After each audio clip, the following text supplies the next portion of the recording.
ហើយយើងចុចអានេះសែនមកចឹងបើយើងដាក់អក្សរវែងគឺវារត់តែឥឡូវខ្ញុំឧទាហរណ៍ដាក់វែងមក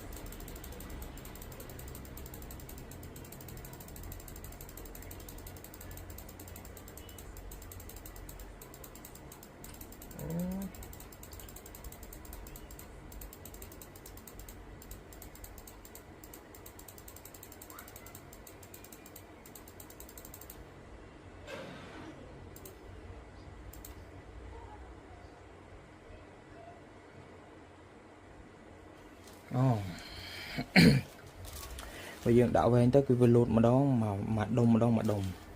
តែនេះប្រហែលជាវាអាចធ្វើវារត់បានតែខ្ញុំវាថ្មីអូនេះហ្វិចណែហ៎ដាក់មកដាក់លេខទូរស័ព្ទដាក់អីមកជាតិបាទឃើញទេហ្វិចវាមានពណ៌មានអីរត់លឿនរត់យឺត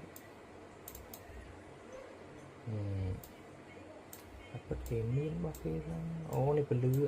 ស្រីពលឺបានទៀតជាតិនេះ effect របស់វាន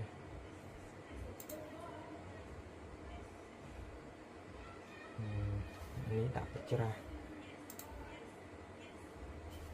ឡើយ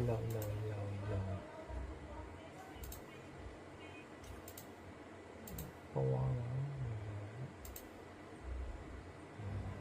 ដាក់វារត់មក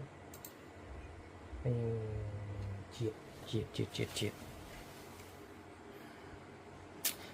សម្រាប់បងរត់ឡានក្រុងរត់តាក់ស៊ីនេះគាត់យកទៅដាក់អត់ខុសហ្មង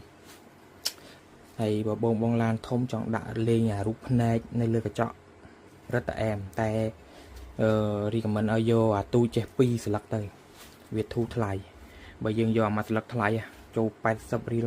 100ជាងអញ្ចឹងយើងដាក់នេះទៅធូរថ្លៃ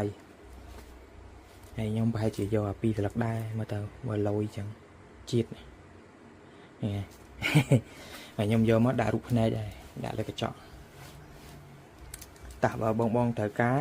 ចាប់អារម្មណ៍អាចឆាតសួរក៏បានហើយបើចង់បានឲ្យខ្ញុំកំងឲ្យឆាតមក Telegram ខ្ញុំក៏បានដែរណាលេខទូរស័ព្ទ010 22 88 56អូខេបងត្រូវការតាក់ទងមក